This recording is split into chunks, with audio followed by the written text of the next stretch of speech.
إن الحمد لله نحمده ونستعينه ونستغفره ونعوذ بالله من شرور أنفسنا ومن سيئات أعمالنا من يهده الله فلا مضل له ومن يضلل فلا هادي له وأشهد أن لا إله إلا الله وحده لا شريك له وأشهد أن محمدا عبده ورسوله يا أيها الذين آمنوا اتقوا الله حق تقاته ولا تموتن إلا وأنتم مسلمون يا أيها الناس اتقوا ربكم الذي خلقكم من نفس واحدة وخلق منها زوجها وبث منهما رجالا كثيرا ونساء واتقوا الله الذي تساءلون به والأرحام إن الله كان عليكم رقيبا يا أيها الذين آمنوا اتقوا الله وقولوا قولا سديدا يصلح لكم أعمالكم ويغفر لكم ذنوبكم ومن يطع الله ورسوله فقد فاز فوزا عظيما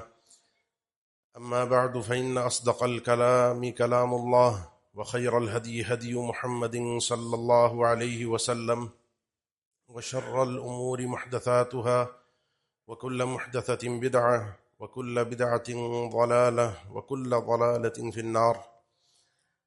أعوذ بالله من الشيطان الرجيم. بسم الله الرحمن الرحيم. وأنفقوا مما رزقناكم من قبل أن يأتي أحدكم الموت فيقول رب لولا أخرتني إلى أجل قريب فأصدق وأكن من الصالحين ولن يؤخر الله نفسا إذا جاء أجلها والله خبير بما تعملون. اللہ تعالیٰ نے ہم سب کو جو زندگی عطا کی ہے، میری کل کائنات، میرے لیے ساری جو دنیا کی زندگی ہے، دنیا کی حیات ہے، وہ میرے یہی 60 70 80 سال جو مجھے مل جائے. باقی اس سے پہلے دنیا کتنا عرصہ رہی بنی اور میرے بعد کتنا جیے گی، کب تک یہ قائم رہے گی، ان سے میری زندگی پر، میری آخرت پر کوئی فرق نہیں پڑتا. اس اعتبار سے کہ اگر میں اپنی 60 70 سالہ زندگی کو صحیح سے نہ جی سکوں، یہی میرا وقت ہے، یہی میرا سرمایہ ہے اور یہی میں سب کچھ ہوں. اپنے اس زندگی کی اگر میں نے قدر نہ کی، اپنے اس وقت کو میں نہ سمجھ سکا، تو سوائے پچھتاوے کے کل قیامت کے دن میرے پاس اور کچھ بھی نہیں ہوگا. سیدنا عبداللہ ابن مسعود رضی اللہ تعالیٰ عنہ فرمایا کرتے تھے، یا ابن آدم انما انت ایام فاذا ذهب كلما ذهب يوم ذهب بعضك. انسان ابن آدم، تمہارا پورا کل تصور یہ ہے کہ جو تم ہو وہ یہ جو روزمرہ کے جو دن گزر رہے ہیں نا، یہی تم ہو. یہ جو سورج نکلتا ہے اور غروب ہو جاتا ہے، یہ تم ہو. یہ سورج غروب نہیں ہو رہا، یہ تمہاری زندگی ایک ایک دن کے جانے کے ساتھ ساتھ تمہاری زندگی کا کچھ نہ کچھ حصہ جاتا جا رہا ہے. سورج تو نکلتا رہے گا جب تک اللہ کا اس کو حکم ہے، اور جس دن حکم تبدیل ہو جائے گا تو اس دن اس کا معاملہ بھی تبدیل ہو جائے گا. لیکن تم اپنے آپ کو دیکھو، دن وہی ہے، سورج وہی ہے، چاند وہی ہے، موسم وہی ہے. یہ دن ختم ہونے کے بعد دن نہیں ختم ہوا، تم اور میں ختم ہوئے. یہ سیدنا عبداللہ ابن مسعود رضی اللہ تعالیٰ عنہ مجھے اور آپ کو یہ بات سمجھا رہے تھے جب، اس لیے اس بات کو اس انداز سے، گہرے انداز سے سمجھنا چاہیے. یہ جو میری زندگی ہے، جس کے لیے میں پیدا ہوا ہوں، جس کام کے لیے میں پیدا ہوا ہوں، یہ میرا کل وقت یہی ہے. اس وقت کو ضائع کرنا، اس وقت کو برباد کرنا انسان کو کل قیامت کے دن سوائے پچھتاوے کے اور کچھ نہیں دے گا. شریعت نے، دین نے ہمیں ایک ترتیب دی ہے، ایک انداز سکھایا جینے کا، اور اس جینے کے انداز کے اندر جتنی اہمیت ہمیں اس ٹائم کی دی گئی ہے، اتنی اہمیت ہمیں کسی اور چیز کی نہیں ملی. سیٹنگ، ترتیب، یعنی جتنے عبادات کے معاملات ہیں، 5 جو ہم کہتے ہیں ارکان اسلام، جو توحید سے شروع ہوتے ہیں، نماز، روزہ، زکوٰۃ اور حج، یہ پانچوں کے پانچوں ایک ترتیب کے ساتھ ہیں، ایک ٹائمنگ کے ساتھ ہیں. آپ اور میں، یہ چیز رکتی نہیں ہے. ٹائم نکل گیا، کام چلا گیا. توحید کا، ایمان کا، کلمہ پڑھنے کا ایک وقت ہے. یہ وقت اگر نکل گیا تو آمنت انہ لا الہ الا الذی آمنت به بنو اسرائیل وانا من المسلمین، یہ کہنے والا بھی ایک فرعون تھا جس نے کہا تھا آمنت انہ لا الہ الا الذی آمنت بہ بنو اسرائیل وانا من المسلمین، میں ایمان لے آیا، بنی اسرائیل کا جو الہ ہے میں اس کو مانتا ہوں. لیکن اللہ تعالیٰ کی طرف سے جواب کیا ہے قرآن مجید میں؟ الآن وقد عصیت قبل وکنت من المفسدین، اب لائے، اب وقت نکل گیا. اس سے پہلے کا جو وقت تھا وہ وقت تھا، لیکن اس وقت میں تم بڑے فسادی تھے، تم نے اللہ کی پوری کھل کے نافرمانی کی. جب وہ وقت نکل گیا، اس وقت کے بعد کلمہ پڑھنے کا فائدہ اس کو نہیں ہو سکا. آپ کی یہ نماز ہے، وہ تو آپ سمجھتے ہی ہیں کہ ساری سیٹنگ نماز کے اندر وقت کی ہے.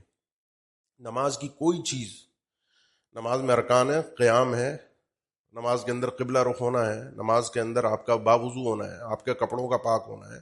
نماز کی کوئی ارکان اور شرائط کی ایک فہرست ہے، یہ پوری ہوں گی آپ کی نماز صحیح ہے.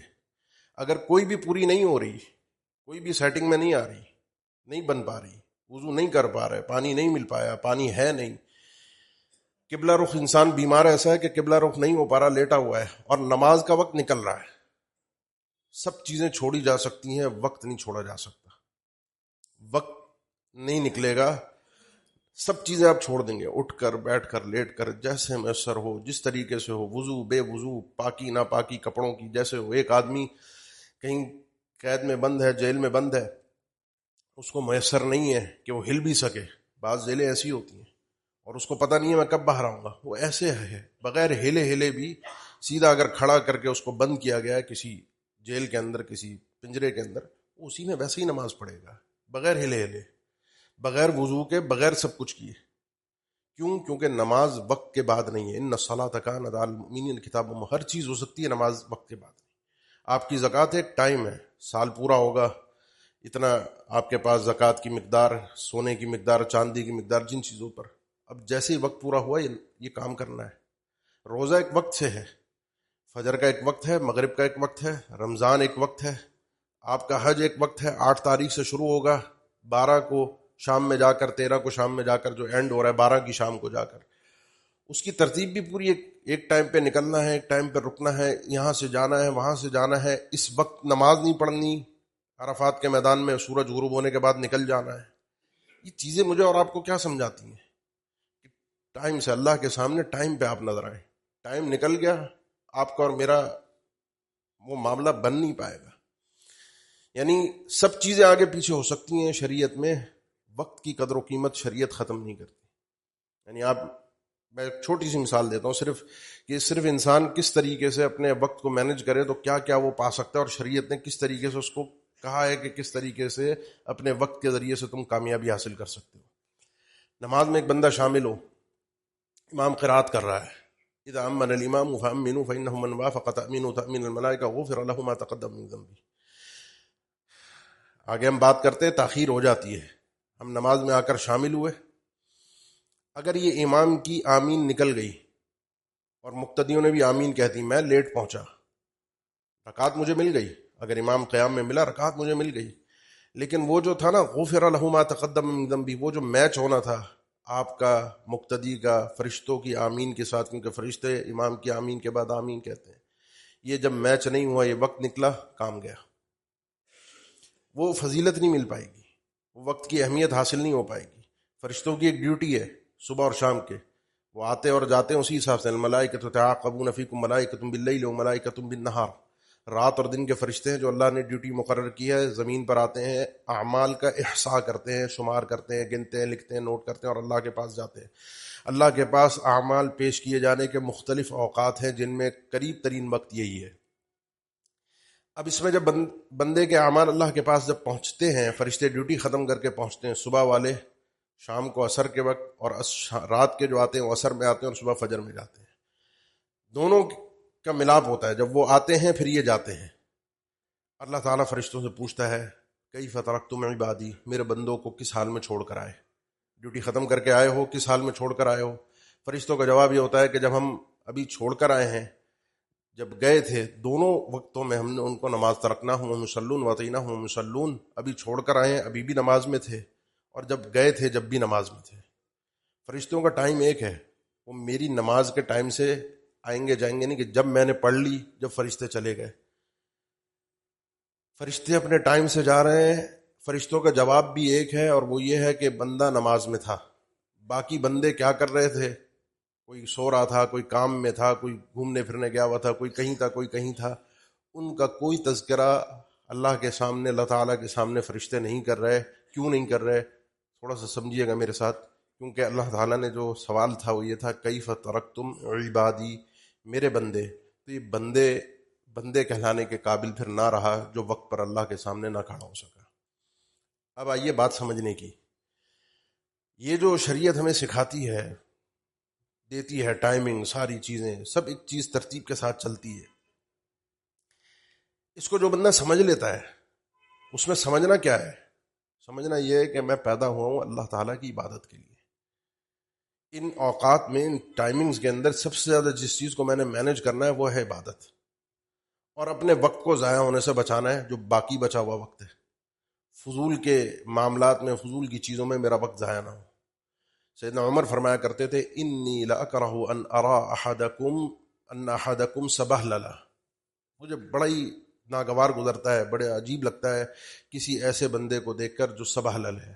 سبہللا کا معنی یہ ہے لا فی عمل دنیا ولا فی عمل آخر، کوئی کام نہیں کر رہا، نہ دنیا کے کوئی اپنے کمانے کے کام میں مشغول ہے، اور نہ کوئی اپنی آخرت کو کامیاب کرنے کے لیے عبادت میں مشغول ہے. فضول بیٹھا وقت کو ضائع کر رہا ہے. یہ آدمی انتہائی مجھے ناپسند ہے. کیوں؟ کیونکہ یہ اپنی زندگی کو برباد کر رہا ہے. یہ جو اپنی آپ اور میں نے جہاں سے بات کا آغاز کیا، سورج تو نکل کے چلا جائے گا، وہ تو روز آئے گا، لیکن ایک دن مجھے فل سٹاپ لگ جائے گا، میں چلا جاؤں گا. تو اپنا یہ وقت کل قیامت کے دن پیش ہونا ہے، حساب بھی ہونا ہے. اور زندگی یہی ہے، 4 دن کی زندگی ہے. اسے موج مستی میں نہیں، اسے اللہ کی عبادت میں صرف کر کے اپنی آخرت کی ابدی زندگی کو کامیاب کرنے کی فکر کرنے والا عقل مند کہلاتا ہے. 4 دن کی زندگی سے اپنی ہمیشہ کی زندگی کو کامیاب بنانے والا. اس لیے اپنے وقت کو، اپنی زندگی کو، آپ کو کوئی کچھ مار دے، آپ کے جسم پر کوئی چوٹ لگ جائے، کوئی مارنے کے لیے، آپ اپنے جسم کو بچائیں گے؟ نہیں بچائیں گے. آپ کے جسم کی طرح آپ کی زندگی آپ کا وقت ہے، کوئی ضائع کرنے کے لیے اس سے اپنے آپ کو بچائیں.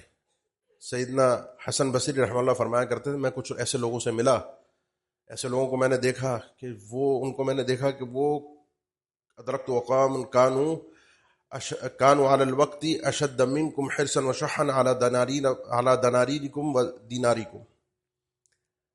یہ تم لوگ جو اپنے درہم و دینار پر، اپنے مال پر جتنے حریص ہو، جتنے بخیل ہو، کسی کو دیتے نہیں ہو، چھوڑتے نہیں ہو، اپنی کمائی پر، اپنی دولت پر، میں نے اس سے زیادہ ان لوگوں کو حریص پایا، بخیل پایا اپنے وقت پر. اپنا وقت کسی کو نہیں دیتے تھے، اپنے وقت کی بڑی قدر کرتے تھے، کیونکہ ان کی زندگی تھی. میری زندگی کوئی ضائع نہ کرے، میری زندگی کوئی برباد نہ کرے. اسی طرح شیخ البانی رحمہ اللہ کے بارے میں معروف ہے کہ بعض اوقات وہ جب کسی کو دیکھتے ہیں کہ اس طرح جیسے رات کے ٹائم پہ لوگ فضول بیٹھے ہوتے ہیں، آج کل چائے کا ہمارے یہاں رواج ہے، کافی شاپ وغیرہ، تو اس طرح جب نوجوانوں کو اپنا وقت ضائع کرتے ہوئے دیکھ، کہتے ہیں کاش میرے پاس یہ طاقت ہوتی کہ ان لوگوں سے ان کا وقت میں خرید سکتا، کیونکہ یہ تو ضائع کر رہے ہیں، ان کو تو اپنے وقت کا احساس نہیں ہے. کاش ایسا کوئی سسٹم بن جاتا کہ میں ان سے ان کا وقت خرید لیتا، وہ وقت میرے کام میں آ جاتا.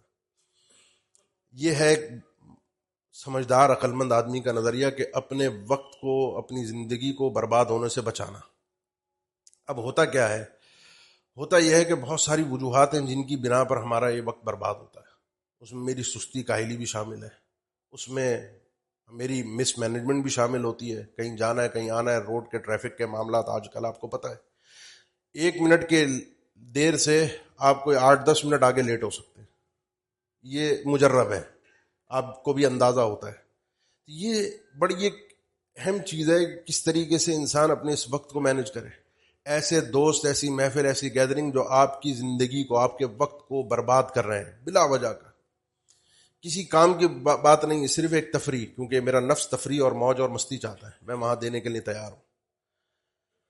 اور سب سے بڑا آگے چونکہ اب رمضان آ رہا ہے، اس میں بڑا غور کیجئے، رمضان کا وقت بڑا قیمتی ہے. رمضان کا وقت بڑا قیمتی ہے. وہ تو 29 دن جب یہ سورج نکلے گا، جائے گا، اس کے بعد وہ نارمل ہو جائے گا. وہ 29 اور 30 دن جو یہ سورج کا آنا جانا جو لگا ہوا ہوگا نا، یہ ایک ایک گھڑی بڑی قیمتی ہوگی، کیونکہ اس میں میں کسی طریقے سے اپنے آپ کو جہنم سے آزاد کروانے کی کوشش کروں. اب سوچئے کہ کون سی ایسی رکاوٹ بنتی ہیں چیزیں جو مجھے رمضان میں اپنے آپ کو اس قابل کرنے نہیں دیتی کہ میں اللہ سے اوقات میں اپنی معافی کا کوئی سلسلہ، کوئی بندوبست کر سکوں. کون سی چیز رکاوٹ بنتی ہے آج کے دور میں؟ میں سمجھتا ہوں میرے حساب سے، کیونکہ ایک چیز جو خود میرے لیے نقصان کا سبب ہے تو وہ اسی کو رکھ کر میں آپ کے سامنے بیان کر رہا ہوں کہ سب سے زیادہ مصیبت جو ہے موبائل فون ہے، سوشل میڈیا ہے، ادھر ادھر کے معاملات ہیں. مہینہ ہے، اس کو آہستہ آہستہ کنٹرول کر کے کم تو کیا جا سکتا ہے، ضرورت کی حد میں تو لایا جا سکتا ہے، فضول چیزوں سے بچا تو جا سکتا ہے. ایک دم ایک نشے کی کیفیت، نشہ تو نہیں ہے لیکن ایک ایڈکشن جس کو کہتے ہیں، عادت ایک بن گئی ہے جس کو چھوڑنا ایک دم ممکن نہیں ہوتا. ایک دم آج آپ اٹھا کے پھینک دے سائڈ پہ. میں ایسی بات کروں، سوچنے سمجھنے میں سننے میں تو اچھی لگے گی لیکن عملاً ممکن نہیں ہے. آہستہ آہستہ تو انسان کوشش کر سکتا ہے اپنے آپ کو پیچھے لانے کی، کہ آگے کل قیامت کے دن، آگے رمضان کا مہینہ، آگے عبادات کے معاملات، اور پھر جس دن میں چلا جاؤں گا اس دن کے بعد کون یہ موبائل، کون سوشل میڈیا، کون یہ شور شرابہ دیکھے گا، کون میرے وجود کا یقین جانیے جس دن میں ختم ہوا اس کے اگلے دن سے فرق کسی کو نہیں پڑتا. دنیا ویسی کی ویسی چلے گی. یعنی آپ یہ سمجھیں، میں یہ سمجھوں کہ میں اہم ہوں، میرے سوشل میڈیا پہ ایکٹیو ہونے سے کچھ دنیا میں کوئی انقلاب برپا ہو رہا ہے؟ کچھ بھی نہیں ہے. یہ فضول کا ایک وہم ہے. اپنے آپ کو پیچھے کرنا، اپنی قدر کو سمجھنا، اپنے وقت کو سمجھنا، اپنی زندگی کو سمجھنا بہت ضروری ہے. اس لیے ان چیزوں کا احساس کیجیے. کوئی بھی ایسی چیز رمضان کے تعلق سے ہے، عبادات کے تعلق سے، جو آپ کے لیے عبادت میں رکاوٹ بنتی ہے، اس کو روکنے کی آہستہ آہستہ کوشش کریں. اپنے وقت کی قیمت کو سمجھیں. آج کل شادیوں کا موسم ہے، بڑا دکھ ہوتا ہے، بڑا ایک تکلیف ہوتی ہے. سمجھیں اس مسئلے کو، کسی پر طنز اور تان نہیں ہے. اگر ایک ٹائم ہم نے دیا ہے شادی پر اور اس ٹائم سے 1-1.5 گھنٹے بعد جا کے ہم اپنا حساب کتاب پورا کر رہے ہیں، جو وقت پہ آیا ہوا شخص ہے وہ 1.5-2 گھنٹے جو بیوقوف بن کے بیٹھا، اپنے وقت کو اس نے ضائع کیا، اور جو آخر میں آیا وہ بڑے فخر سے کہ جی اینڈ میں پہنچو، اینڈ میں نمٹ جائیں گے. اس میں تالی دونوں ہاتھ سے بج رہی ہے. تالی دونوں ہاتھ سے. آنے والے کچھ ہوتے ہیں جن کو اپنی اہمیت کا، قیمت کا اندازہ ہوتا ہے کہ جب تک میں نہیں جاؤں گا تب تک کام آگے نہیں بڑھے گا. تو میں تھوڑا سا لیٹ ہو کے اپنی اہمیت کو، وہ یا پچھلوں کی کوئی پرانے کوئی قصے ہوتے ہیں، کوئی پچھلی شادیوں کے اندر ان کے ساتھ کسی نے ایسا کیا ہوتا ہے تو کوئی کسی کو بدلہ لینے کا ہوتا ہے، کسی کو کچھ ایکس وائی زیڈ، بڑی یہ کہانیاں ہیں. اس 1-2 کے چکر کے اندر یہ جو 500-700 لوگ رول رہے ہوتے ہیں، اور کسی کے ساتھ کیا پرابلم ہے، کسی کے ساتھ کیا مسئلہ ہے، کوئی کس تکلیف میں ہے، کسی کے ساتھ کیا پریشانی ہے، کس نے کیا کرنا ہے، یقین جانیے ہمیں کسی کی پرواہ نہیں ہوتی. یا تو یہ کیجئے کہ جو ٹائم لکھیں وہ لکھیں، جو یہ نہ ہو کہ 9-9:30 کا ٹائم لکھا ہوا اور 11:30-12 کی کہانی چل رہی ہے. جو ٹائم ہو وہی ٹائم ہو، سب کو پتا ہو یہی ٹائم ہے، تاکہ ہر شخص اپنی ترتیب سے آئے، تاکہ کسی کو نقصان نہ ہو، اور آنے والے بھی احساس کریں کہ دیر سے آنا کوئی فخر کی بات نہیں. کچھ لوگ فخر کرتے ہیں کہ ہمارے ہاں تو بڑی دیر ہوتی ہے، ہمارے ہاں تو رات کو 2 بج جاتے. یہ فخر کی بات نہیں، یہ آپ کی زندگی ہے جو میں اور آپ ضائع کر رہے ہیں. یہ میں ہوں، جیسے میں نے مثال دی نا، کوئی آپ کو مارے، آپ کے جسم پر آپ کو نقصان پہنچانے کی کوشش کرے، آپ بچائیں گے؟ نہیں بچائیں گے اپنے آپ کو، اس کو مارنے دیں گے؟ کوئی آپ کی زندگی، آپ کا وقت آپ کو برباد کر رہا ہے اور ہم اسے اجازت دے دیں، یہ طریقہ کار درست نہیں ہے. اسی لیے اللہ کے نبی صلی اللہ علیہ وسلم کے جو فرمان بڑے قابل غور انداز میں سمجھیے گا: نعمتان مغبون فیہما کثیر من الناس. 2 نعمتیں ایسی ہیں جس میں غبن ہے. غبن کا معنی یہ ہوتا ہے کہ تجارت میں خسارہ، سودے میں آپ نے نقصان کے ساتھ کوئی چیز بیچی ہے، وہ اس کی قیمت تھی نہیں، آپ نے سستے میں بیچ دی. 2 چیزیں ایسی ہیں کہ لوگوں کی اکثریت اس میں خسارہ کرتی ہے جب تبادلہ کرتی ہے. ایک انسان کی صحت ہے اور دوسرا اس کا وقت فراغت ہے. اپنے فارغ وقت کو انسان بیکار چیزوں کے عوض بیچ دیتا ہے، فضول چیزوں میں خرچ کر دیتا ہے. بڑا قیمتی زندگی تھی، بڑا قیمتی وقت تھا، جس کو بیکار کی چیز میں اس نے ضائع کر دیا. یہ خسارہ ہو گیا اس کا. اسی لیے جو قیامت کا دن ہے، قیامت کے دن کے ناموں میں ایک نام اس کا تغابن بھی ہے. یوم یجمعکم لیوم الجمع ذالک یوم التغابن. وہ دن وہ ہے جس دن اللہ تعالیٰ تم سب کو جمع فرمائے گا. وہ جمع کا دن ہے اور وہ تغابن والا دن ہے. ذالک یوم التغابن. تغابن کا معنی یہی خسارے کا، اس میں خسارہ ہے، نقصان ہے. اور خسارہ اور نقصان کافر کا خسران مبین ہم پڑھتے ہیں نا، ذالک هو الخسران المبین. واضح کھلم کھلا خسارہ ہے کافر کا، کہ اس کو ملے گا ہی کچھ نہیں، کیونکہ سب سے قیمتی چیز جو اس وقت میں تھا، ایمان، وہ لے کر ہی نہیں آیا. ربما یود الذین کفروا لو کانوا مسلمین. لے کر ہی نہیں آیا، وہ ایمان لائے ہی نہیں. اور میں اور آپ بھی خسارے میں حسرت میں ہوں گے.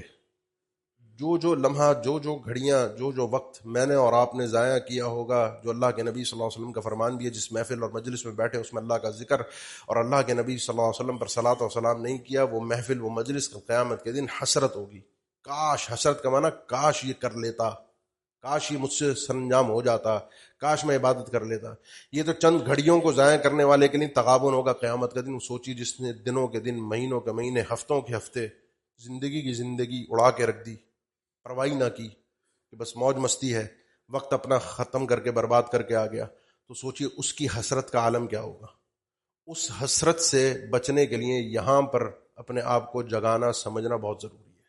یہاں پر تیار ہونا اس غفلت، اس قیامت کے دن کی حسرت سے بچنے کے لیے. میں پشیمان نہ ہوں، مجھے شرمندگی نہ ہو، کاش میں کر لیتا. حتی اذا جاء احدهم الموت قال رب ارجعون لعلی اعمل صالحا فيما ترکت. ان میں سے کسی کے پاس موت آتی ہے تو کہتے ہیں اللہ بھیج دے، چھوڑ دے، واپس جانے دے دنیا میں. وانفقوا مما رزقناکم من قبل ان یأتی احدکم الموت فیقول رب لولا اخرتنی الى اجل قریب فاصدق واکن من الصالحین. اللہ تھوڑی سی مہلت دے دے، تھوڑا سا تاخیر. فیقول، یہ آدمی کہے گا. اس میں ایک تفسیری قول یہ ہے کہ یہ کہنا اس کے زبان سے ڈائریکٹلی نہیں ہوگا، یا ہو سکتا ہے زبان سے بھی ہو کیونکہ وہ احوال ہے، اللہ نے قول کی نسبت کی ہے، لیکن اس کی جو حالت ہوگی وہ اس بات کو کہہ رہی ہوگی اللہ مہلت دے دے. حالت بھی کہہ رہی ہوگی اور زبان بھی کہے گی اللہ تھوڑی سی مہلت دے دے. کیوں؟ تاکہ میں صدقہ کر سکوں، تاکہ میں نے پچھلی جو آیت تھی سورہ مومنون کی، اس میں تو اس نے کہا لعلی اعمل صالحا فیما ترکت، اللہ میں محنت کروں گا، کوشش کروں گا، نیک بن جاؤں گا. وہ وقت جو ہے اللہ تعالیٰ نے کیا فرمایا؟ کلا انہا کلمۃ ہو قائلھا. ہرگز ایسا نہیں ہو سکتا، یہ تو بس ایک بات ہے، جملہ ہے جو یہ کہہ رہا ہے جان چھڑانے کے لیے، حقیقت میں نہیں ہے، یہ کر نہیں پائے گا. کیوں نہیں کر پائے گا؟ وہ بھی اللہ تعالیٰ نے ذکر فرمایا 22ویں پارے میں، اولم نعمرکم ما یتذکر فیہ من تذکر وجاءکم النذیر. کیا ہم نے تمہیں اتنی عمر نہیں دی تھی، اتنی زندگی نہیں دی تھی جس میں سدھرنے والا، سمجھنے والا، سنبھلنے والا سنبھل سکتا تھا؟ موقع آئے تھے، وقت تھا، اسباب موجود تھے، کانوں میں آواز آ رہی تھی، چیزیں تمہارے سامنے سے گزر رہی تھی، پیغام پہنچ رہے تھے، سدھرے نہیں. آگے کیسے امید کی جا سکتی ہے کہ سدھرو گے؟ جو ٹائم تھا وہ ختم ہو گیا. وہ میں اور آپ ہیں، یہ کسی خیالی شخص کی بات نہیں ہو رہی، یہ ہمارے ہی لوگوں کی، ہم انسانوں کی بات ہو رہی ہے. ہم میں سے کوئی بھی ہو سکتا ہے. اگر اس ندامت سے، اس حسرت سے بچنا ہے تو اپنے آج کی، اپنے اس لمحے کی، اپنی ان سانسوں کی، اپنی اس ایک ایک منٹ کی قدر کیجیے. اس کو کسی کو ضائع نہ کرنے دیں، نہ خود ضائع کریں. کسی بھی طریقے سے وقت ضائع نہیں ہونا چاہیے. ابن عقیل، ابو الوفا ابن عقیل نامی مشہور شخصیت گزری ہیں، بڑی بڑی کتابیں لکھی ہیں. کہتے ہیں کہ جب پڑھنا ہو پڑھ لیا، سننا ہو سن لیا، پڑھانا ہو پڑھا لیا، جب خاموشی ہو جاتی ہے، تھک جاتا ہوں تو اپنے دماغ کو سوچنے میں، فکر میں لگاتا ہوں. یہ ایک آدمی ہے اس طرح کا جس نے دنیا کو اپنے علم سے فائدہ پہنچایا، جس نے یہ احساس کیا کہ کس طریقے سے میں اپنے وقت سے فائدہ اٹھا سکتا ہوں. اور اللہ تعالیٰ نے ذکر فرمایا الذین یذکرون اللہ قیاما وقعودا وعلی جنوبہم ویتفکرون فی خلق السماوات والارض. یہ وہ لوگ ہیں جو اللہ کا ذکر کرتے ہیں. کھڑا ہے تو انسان کھڑا ہے، بیٹھا ہوا ہے یا لیٹا ہوا ہے. یہ تین ہی صورتیں ہوتی ہیں میری اور آپ کی. جس کنڈیشن میں ہو، جس کیفیت میں ہو، اللہ کو یاد کرو، اللہ کا ذکر کرو، زبان سے بھی کرو، ویسے بھی کرو. نہیں ہے کچھ زبان نہیں چل پا رہی، کچھ تھکاوٹ ہے، تو وَيَتَفَكَّرُونَ فِي خَلْقِ السَّمَاوَاتِ وَالْأَرْضِ. پھر اپنے دماغ کو چلاؤ، اور اپنا دماغ جو چلے وہ فضول کی چیزوں میں نہ چلے، لڑائی جھگڑوں میں نہ چلے، کسی سے جلنے میں، حسد میں، کسی خلاف سازشوں میں، مکاریوں میں، فنکاریوں میں، اس میں نہیں. اللہ کی خلقت میں، اللہ کے اوپر غور و فکر، اپنے اللہ سے تعلق کو مضبوط کرنے کے لیے. جو آدمی اس انداز کی زندگی گزارتا ہے، یقین کریں اس کے نتائج بھی مختلف ہوتے ہیں. تو فکر کیجئے، سوچئے، دیکھیے. آپ میں سے ہر شخص جانتا ہے میری زندگی کو برباد کرنے والا کون ہے، میرے وقت کو کھانے والا شخص کون ہے. وہ دوست ہے، وہ کاروبار ہے، وہ گھر بار ہے، وہ ادھر ادھر کے معاملات ہیں، وہ راستے ہیں، وہ کوئی بھی چیز ہو سکتی ہے. وہ میری اپنی ذاتی سستی ہے، کاہلی ہے، کوئی بھی چیز ہو سکتی ہے. آپ خود سوچئے اور اس پر بریک لگائیے، اس کو بدلنے کی کوشش کیجیے. کیوں؟ پھر میں کہوں گا اللہ کے نبی صلی اللہ علیہ وسلم کا فرمان، کل قیامت کے دن ایک ایک شخص سے علیحدہ علیحدہ سوال ہوگا. اور وہ سوال یہ ہوگا، 5 سوال ہیں، 5 میں سے 3 سوال صرف ان چیزوں کے متعلق ہیں: جوانی، پوری زندگی، اور آپ کا عن شبابی فیما ابلا، وعن عمره فيما افناه، یہ پوری زندگی کہاں گزاری، اور اس میں سے علیحدہ سے جوانی کا وقت بڑا اہمیت کا ہوتا ہے، اس میں تو طاقت اپنے جوبن پر ہوتی ہے، پورا ایک انسان پوری طاقت کے ساتھ ہوتا ہے، لیکن جیسے یہ طاقت زوال کی طرف جاتی ہے اور جیسے جیسے جاتی ہے ویسے ویسے انسان کو احساس ہوتا جاتا ہے کیا کرایا، میں نے تو اپنا وقت برباد کر دیا، میں نے اپنی زندگی ختم کر دی. لیکن پھر بھی آخری وقت میں بھی اگر کوئی پلٹ آئے تو اس کو موقع مل جاتا ہے. اپنی زندگی کی فہرست بنائیے، اپنے قیمتی اوقات کو دیکھیے. حتیٰ کہ میں نے میرا خیال ہے 1-2 سال پہلے کی بات ہوگی، آگے بھی کبھی ہوگا انشاءاللہ موقع تو اس پہ بیان ہوگا. خطبے میں ذکر کیا کہ عقل مند آدمی وہ ہوتا ہے جو وقت کی نیکی کو تلاش کرتا ہے. وقت کی نیکی کو، کس وقت میں کون سی نیکی بہتر ہے. ہر وقت ہر نیکی بہتر نہیں ہوتی. اذان ہو رہی ہے تو اذان کا جواب اس وقت دینا ہے، یا اذان نکل گئی تو یہ نیکی کا وقت چلا گیا. اس وقت اگر میں قرآن مجید کی تلاوت کر رہا ہوں، اذان ہو رہی ہے، دونوں نیکیاں ہیں. قرآن مجید کی تلاوت میں کہوں حرام ہے تو حرام نہیں ہے، لیکن قرآن مجید کی تلاوت اذان کے ساتھ ساتھ 2 میں سے آپ ایک نیکی کر سکتے ہیں. تلاوت آپ بعد میں بھی کر سکتے ہیں، لیکن اذان کا وقت نکل گیا یا اذان کا جواب میں نہیں دے سکا تو اس کا وقت ختم ہو گیا، تلاوت کا وقت باقی ہے. عقل مند وہ ہوتا ہے جو نیکیوں کے اندر جمع کرتا ہے. یہ ایک عقل ہوتی ہے، یہ ایک سمجھ ہوتی ہے، نیکیوں کی فقہ جس کو کہا جاتا ہے. یہ رب العالمین عطا کرتا ہے کہ جس کے ذریعے سے بندہ طے کرتا ہے کہ کس وقت میں کون سی نیکی زیادہ مزیدار ہے، اللہ تعالیٰ کو زیادہ اس وقت پسند ہے، میں اس نیکی میں اپنے وقت کو صرف کروں. سحری کے وقت اللہ کو استغفار پسند ہے، میں سحری کے وقت کیا کر رہا ہوتا ہوں. سو بھی رہا ہوں تو کیوں سو رہا ہوں، اس وقت میں نے ایسا کیا رات کو دیر تک کیا کہ مجھے سحری میں فجر کے وقت تہجد کے وقت آنکھ نہ کھل سکی. فجر تک تو اٹھ ہی جاؤں، نہیں اٹھ پایا، فجر تک تو اٹھ ہی جاؤں. قرآن مجید کے ساتھ اپنا تعلق جوڑے. خیرکم من تعلم القرآن وعلمہ، سارے انسانوں میں سب سے بہترین تم میں سے وہ ہے جو قرآن سیکھتا اور سکھاتا ہے. پڑھیے اللہ کے اس کلام کو، اس کے ساتھ جڑیے. یہ آپ کی زندگی میں، آپ کے وقت میں ایسی برکت پیدا کرے گا. یہ ایک ایسا قوی نسخہ ہے کہ انسان اپنے وقت کو بربادی سے بچا سکتا ہے جو آدمی اللہ کے کلام کو تلاوت کے ساتھ جڑ جائے. تلاوت کی یہ تاثیر ہے قرآن مجید کی تلاوت کی، کہ وقت میں زندگی میں انسان کے برکت پیدا ہو جاتی ہے. وہ کام جو لوگ کئی دنوں میں کرتے ہیں آپ کو چند گھنٹوں میں کرنا نصیب ہو جائے گا. لوگوں کے کئی کام جو بکھرے ہوئے ہوتے، نہیں ہو رہے ہوتے، ختم نہیں ہو رہے ہوتے، الجھتے جاتے ہیں، آپ کے وہ کام اللہ تعالیٰ لمحوں کے اندر سمیٹ دے گا. یہ ہے وقت کی برکت جو اللہ کے فضل سے انسان کو حاصل ہوتی ہے. اس کو جو چاہے آگے بڑھنا، جو چاہے اپنی زندگی کو بچانا. اقول قولی ھذا واستغفر اللہ لی ولکم وآخر دعوانا الحمد للہ رب العالمین. الحمد للہ علی احسانہ والشکر له علی توفیقہ وامتنانہ، واشہد ان لا الہ الا اللہ وحدہ لا شریک له تعظیما لشأنہ، واشہد ان محمدا عبدہ ورسولہ الداعی الی رضوانہ صلی اللہ علیہ وعلی آلہ واصحابہ واخوانہ وسلم تسلیما کثیرا. اما بعد، قرآن مجید میں اللہ تعالیٰ نے اللہ کے نبی صلی اللہ علیہ وسلم سے بھی یہی ارشاد فرمایا ہے، ان لک فی النہار سبحا طویلا ان ناشئۃ اللیل ہی اشد وطئا واقوم قیلا ان لک فی النہار سبحا طویلا فاذا فرغت فانصب والی ربک فرغب. آپ کا دن میں بڑا کام ہوتا ہے، دن کے معاملات، مشغولیات. نبی بننے کے بعد اللہ کے نبی صلی اللہ علیہ وسلم کی دن کی جو مشغولیات تھیں وہ ساری کی ساری اللہ کے دین سے متعلق ہی تھیں. آپ نے اپنا کوئی ذریعہ معاش نبوت کے بعد مستقل سیٹ نہیں کیے. آپ کی ساری مشغولیت جو تھی نبی بننے، رسول رسالت کے بعد، وہ اللہ کے دین کی تبلیغ تھی. یہ بھی اللہ کے دین کا کام ہے اور یہ بھی اللہ کو راضی، یہ بھی فرض ہے آپ پر. لیکن جب یہ کام پورا ہو جائے، آپ دن میں مشغول ہوں، تو رات کی تنہائیوں میں اپنے رب کو یاد کیا کریں. دن میں دنیا نہیں کما رہے تھے، دن میں بھی اللہ کے دین کے ساتھ منسلک تھے، لیکن رات میں پھر آپ نے تنہائی میں ذرا اللہ کے ساتھ لو لگانی ہے. جب آپ فارغ ہو جائیں تو اپنے آپ کو عبادت میں فَإِذَا فَرَغْتَ فَانصَبْ، عبادت میں کس چیز سے فارغ ہو جائیں. اہل تفسیر نہیں ذکر کیا، یہ جو آپ کے رسالت کے اور نبوت کے جو تقاضے ہیں یہ پورے کر کے جب آپ فارغ ہو جائے، تبلیغ کر کے جن کے جو مسائل ہیں، جو بھی چیزیں ہیں، اس کے بعد تنہائی میں اپنے آپ کو اللہ کی طرف لگا دیجئے. آپ کا ذاتی تعلق بھی اللہ کے ساتھ جڑنا چاہیے. اپنی تنہائی کے وقت کو خاص طور پر قیمتی جانیں. لوگوں سے ملنا جلنا، اٹھنا بیٹھنا، آنا جانا، یہ ایک زندگی کا حصہ ہے، لیکن اپنی تنہائی کو پاک کیجیے، اپنی تنہائی کو بڑا قیمتی جانیے. اس کو جتنا اللہ کے قریب لگانے کی انسان کوشش کرے، یقین جانیے کل قیامت کے دن اتنا ہی فائدہ اٹھائے گا. اللہ تعالیٰ ہم سب کو بھی سمجھنے کی توفیق دے. بیماروں کے لیے دعا کی